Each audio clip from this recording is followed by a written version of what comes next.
Hi, this is Kate from Generate Magic, and today I want to talk about taking whatever you perceive to be a flaw or a weakness, whether it relates to a personal attribute or whatever you bring to the table and whatever endeavor that you're pursuing, and turn it into your greatest asset. And so I write fiction, and I've often been told by instructors that I would have a very difficult time succeeding because my writing is too out there. In other words, it's too weird, it doesn't cater to the mainstream. And so for a long time, I actually allowed this to get me down. But then the more I thought about it, the more I thought, well, what if the precise reason that I will succeed is because my writing is out there? And that is actually the essential, the magic ingredient to my success. And that's precisely what makes my work exceptional. And even if I just kind of think about it from a logical perspective, right? Like if I was going to go to a bookstore and I wanted to read something by a writer I had never read before, I wouldn't want to just read a watered down version of whatever was popular. I would want to read something completely fresh and innovative. And so the more I've really kind of tapped into this, the more I've actually had people tell me that they love my writing precisely because it's different. And I even had a friend tell me recently that she really liked my articles because I had a different perspective. I wasn't just offering the same take that everybody else was offering. And so with you, maybe people tell you that you're too out there or too much, or that you're too niche, or that you don't cater to the right niche. I hear this a lot in business, right? Like, oh, you have to, you're selling to the wrong niche, and or your niche will never, niche you're marketing to will never sell. And so it's really about being your own niche and your own genre. And here's another term that they like to use in business a lot, right? The USP, or unique selling proposition. And so really your USP is you. And because I believe that we all have a divine purpose and a very distinct way that we're meant to serve the world.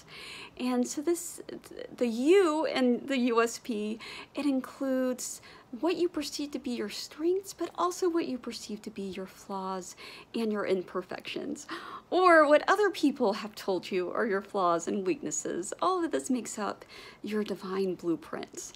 And so yeah, like let's say you offer some sort of like coaching or consulting service. And again, yeah, you've been told that maybe your offer isn't mainstream enough. And so really just kind of thinking about it in terms of what if what I have to offer is exactly what the world has been waiting for? And what if my solution is the exact solution that my ideal client has been looking for, and up until now nobody else has been able to solve this problem? Or, if you're a writer, an artist, a filmmaker, what if my what if my book or film or painting, what if that is exactly what the world has been waiting for, right? And so, because if you're just doing what the quote-unquote experts say, if you're just catering to what they say that you need to do in order to make money, or in order to get the man or get the woman, or make friends and influence people, or whatever it is, right? In most cases, you're just going to end up with a watered down version of whatever it is that's trending right now, right? It's not going to feel authentic. It's not going to feel organically you. And so when it comes to films, I tend to like films that are a little bit rough and a little bit jagged. And this isn't to say that, certainly I like films too, like those that are made by James Cameron and Christopher Nolan, that have great production value, that are just really beautifully made. Like I saw Oppenheimer recently, just a very gorgeously made movie. But we have to understand, right, that not everybody has this type of budget to work with. And so instead it's about working with what you have. And so one of my favorite filmmakers is this Canadian filmmaker named Guy Madden. And his films, they have a very distinct quality. They have this very distinct kind of like handmade quality to them. A lot of them are shot in factories, and they kind of have it's hard to describe, but they have this kind of quality to them that almost looks like they were shot in a snow globe, or they take place in a snow globe.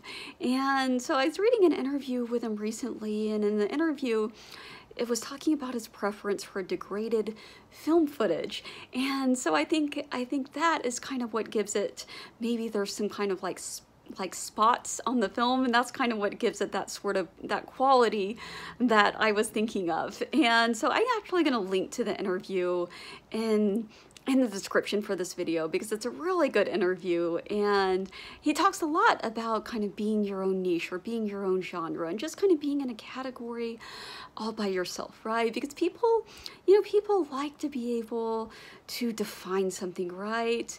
And yeah, and when they can't define it, they'll either just slap a label on you, or they'll kind of criticize you and say, oh, well, you don't fit into any of the categories we've come up with, right? But yeah, it's really just about standing on your own and standing on your own terms, right? And being your own niche and being your own genre.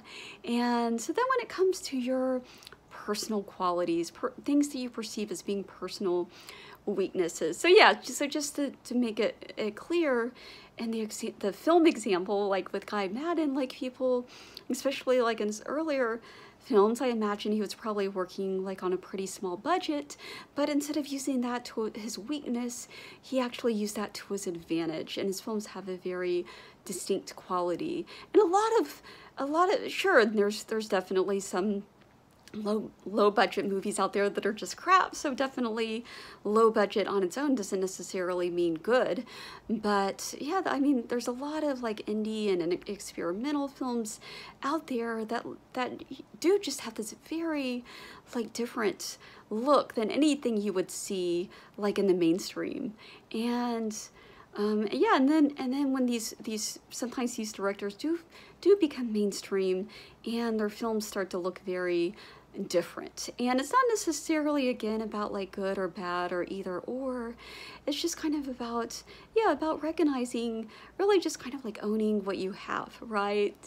And yeah, so then when it comes to personal attributes and reality transurfing, Vadim Zeland talks about how he talks about this concept I'm sure a lot of you are familiar with, right? What you resist persists. And the more you try to fight against something that you perceive as a weakness, the more you judge yourself and criticize yourself, or the more you apply a lot of effort and force into trying to fix it, usually the more you struggle. And so he uses the quality of shyness. And so if you're a person that's shy, you're not the life of the party, you're not very gregarious or talkative, you might see this as a flaw or a weakness. And I can certainly relate to this. I certainly like being in groups of people and like seeing everybody else kind of like sharing all these jokes and entertaining stories, and kind of feeling bad, you know, that I wasn't contributing more. But he says, being a good listener is something that you can offer, and that's something that people really value. And I can definitely attest to this. I've had people, yeah, especially when I was a tutor, I've had students and parents confide in me, you know, about their struggles, things that they were going through. And I realized it was because they felt that one, that I listened, and that two, that I wouldn't offer any unsolicited advice, or I wouldn't, you know, judge them or criticize them. Yeah, that I was basically just there to listen. And so if you're somebody that you know, you're a little bit shy and you've really been struggling with this, then yeah, just tap into that power of being a good listener. And the more you tap into this, the more other people will be able to connect with you. And as I realized too, you know, back especially like in high school and college, when I felt like a lot of like insecurity just in general. And so it actually was holding people like at an arm's distance, because I wasn't okay with myself. And so other people weren't okay with me either.